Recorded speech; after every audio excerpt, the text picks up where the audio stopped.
Ladies and gentlemen, those of you that watched my video yesterday know that the article that I did projected that 44 million people in the US over an 18-year period have died from opioids. And you notice they always give us these 70,000, 60,000, 50 something thousand.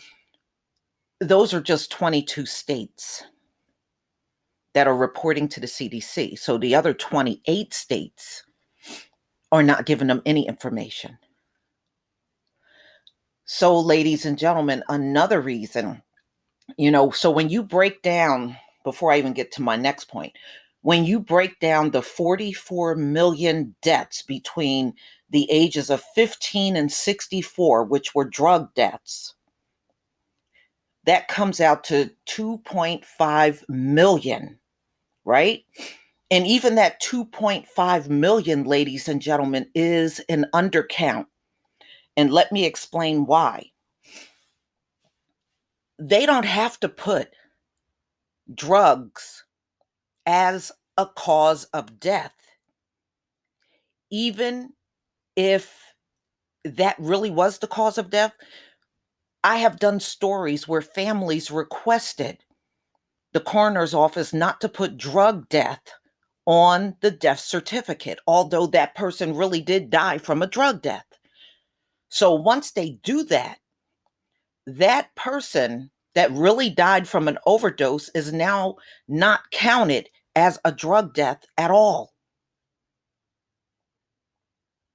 So no matter how you look at it, even that 44 million is an undercount.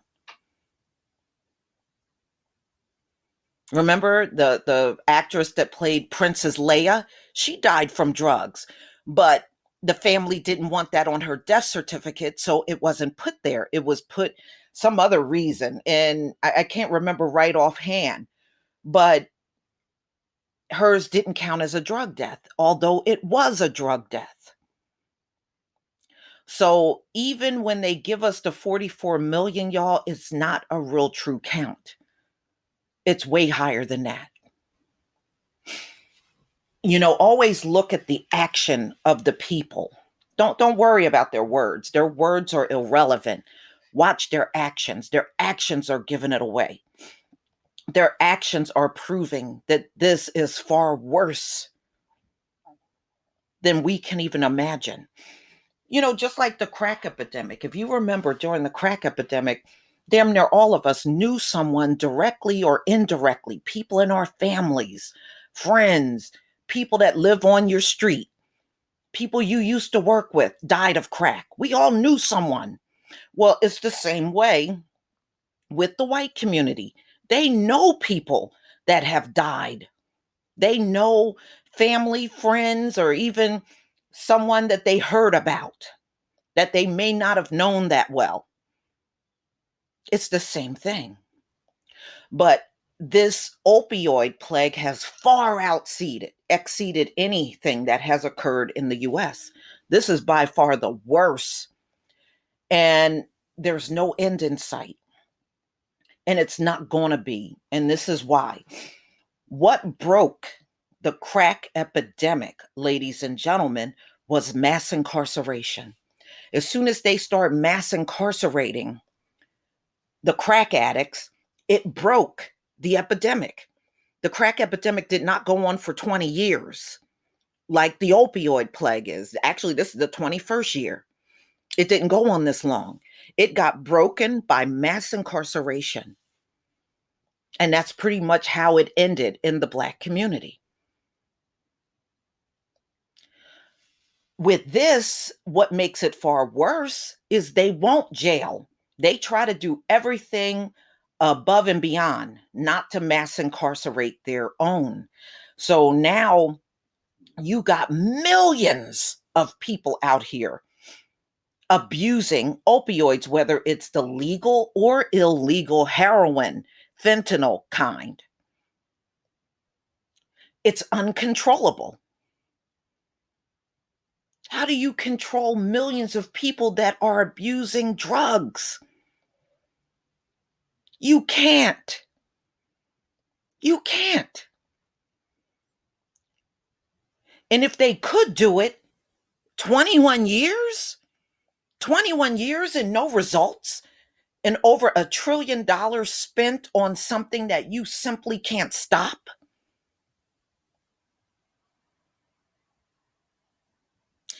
So, ladies and gentlemen, these numbers can be 50 million or even more because they are the gatekeepers of the numbers. You'll never know. Just like they try to play this fraudulent game with us with that 13% of the population stuff. They are the keepers of the numbers. They can literally tell you anything. And that's what they do. They're doing it in the case of telling us we're 13% of the population. This is why they're adamant about counting us in 2020. And they're doing it in the case of this drug addiction. Every number they're giving us is completely bogus. And that should be a clear sign that it is far worse than you can imagine. Far worse.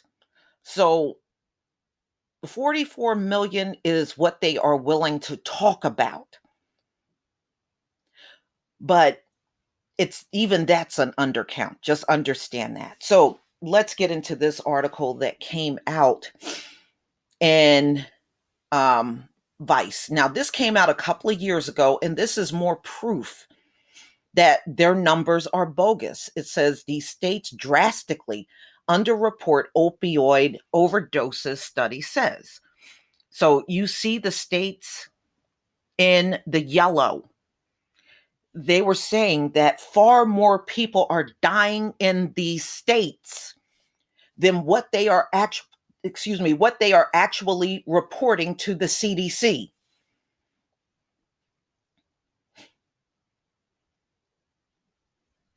So again, you can see how you will never get the true numbers, ladies and gentlemen.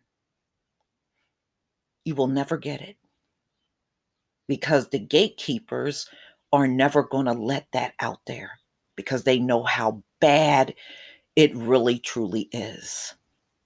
So this just go to show you, even the states that are reporting to the CDC are undercounting the numbers that are being reported from each one of these states. So what does that tell you? Everything we are getting about opioids are lies. Everything we are getting are lies. There are millions out here on these drugs. Millions. And they want you to believe only 130 are dying. It is more like 6 to 7,000 are dying every single day. That would be a more accurate number. And it may even be 8,000 per day based on that 44 million. I mean, we know that's an undercount. So, ladies and gentlemen, all I have to say is just take the numbers with a grain of salt and just know whatever they're telling you, it's probably 10 times worse than what they're saying. Please leave your comment and subscribe. Don't forget to hit on the notification bell, and I'll see you on the next video. Peace, family.